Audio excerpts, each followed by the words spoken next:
से आ सके। नहीं, आप अभ्यर्थी आ जाइए जो यहाँ आज इको गार्डन से सभी अभ्यर्थियों को जिस परीक्षा में शामिल हुए, मैं उनसे अपील करता हूँ कि अपने हकों की लड़ाई के लिए आगे से बना लो। इको गार्डन में 23 जून को ज़्यादा से ज़्यादा इकट्ठा हों। ये एक ऐसी लड़ाई है कि जो आपका भविष्य ही तय करती है, और अगर आप इस लड़ाई में चूके तो आप समझ लीजिए कि आपका जिस तरह से धांधली इस बड़ी परीक्षा में हुई है, सभी परीक्षाएं उस धांधली की भेंट चढ़ी। अगर आपको इस घोटालों को रोकना है, इस धांधली को रोकना है, तो 23 जून को आपको ज़्यादा से ज़्यादा तादाद में इको गार्डन में इकट्ठा होकर इस घोटाले का पर्दाफाश करना होगा। और जो आप चाहते हैं कि इस परीक्षा को रद्द किया जाना चाहिए, SIT की जांच होनी चाहिए, ये तभी होगी कि जब आपकी एकजुटता दिखाई। मैं 23 जून इन्हीं शब्दों के साथ फिर से आप लोगों से अपील करता हूँ। इस देश की जिम्मेदारी आज के युवा पर है, और ये सभी सरकार कहती है, सभी राजनीतिक पार्टी कहती है, लेकिन आज दिखाई भी दे रहा है एक युवा पर देश की जिम्मेदारी है। अग्निपथ और अग्निवीर के नाम से जिस तरह से पूरे देश में बवाल हुआ है, सरकार उस पर सोचने को विवश हुई है। ये हालात नहीं आने चाहिए थे।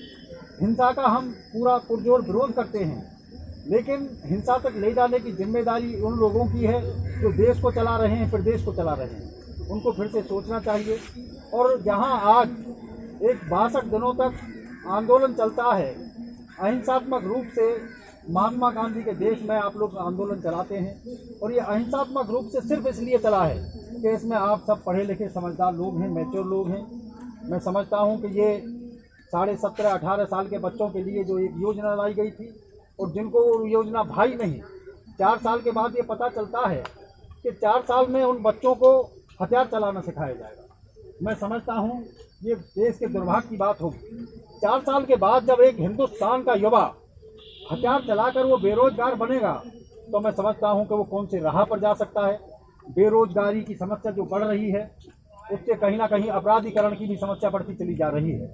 और जब उतने लोगों को हम हथियार चलाना सिखा देंगे, और एक युवा उन हथियार को चलाकर सीखने के लिए पूरी निडरता के साथ समाज में आएगा, तो मैं समझता हूं कि एक अपराध भी बढ़ सकता है। सरकार को सोचना चाहिए। इस स्वतंत्र भारत में 75 साल के बाद हम ऐसी योजनाएं ला रहे हैं कि जो कभी हजारों साल से इस देश के अंदर जो विदेशी ताकतों ने शासन किया, इस देश की संस्कृति को, इस देश की परंपराओं को, इस देश के संस्कार को वो कभी टच नहीं कर पाई। लेकिन आज स्वतंत्र भारत में हमने उन सबको खो देने का काम किया। भ्रष्टाचार की अगर हम बात करते हैं, तो भ्रष्टाचार प्रशासनिक अधिकारियों से शुरू नहीं होता, वो नेताओं से शुरू होता है। आज ये सभी हमारे बच्चे यहाँ पर खड़े हुए हैं जो पुलिस फोर्स में हैं, उनके लिए सुना जाता है कि वो भ्रष्टाचारी हो गए हैं। वो भ्रष्टाचारी इसलिए हुए कि आज उनके नाम पर 20-20 लाख रुपए, 25-25 लाख रुपए भर्तियों में लिया जाता है, और उसके बाद लेने के बावजूद भी यहाँ पर नौकरी नहीं मिल रही है। वो तादाद बढ़ती चली जा रही है। बड़े दुर्भाग्य की बात है, बड़े अफसोस की बात है। किसान का बेटा आज बेरोजगारी की वजह से उस अपराध के उस दो राहे पर आकर खड़ा हो गया है। वो कभी भी अपराधी बन सकता है।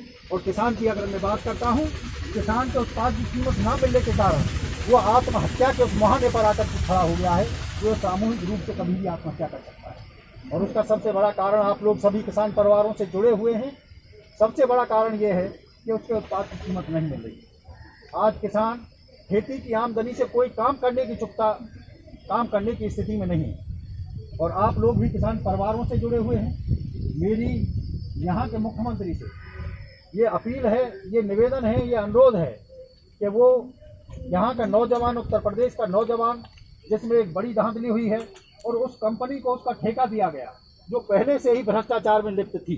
ये बड़े दुर्भाग्य की बात रही, बड़े कष्ट की बात रही है, बड़ी शर्मनाक बात है कि उस कंपनी को आखिर क्यों ठेका दिया गया, जहाँ ईमानदारी की बातें करी जाती हैं और जहाँ संत बेस में इस प्रदेश का मुख्यमंत्री इस सिंहासन पर विराजमान है और उनसे पूरी अपेक्षा करी जाती है कि वो ईमानदारी के साथ काम करेंगे।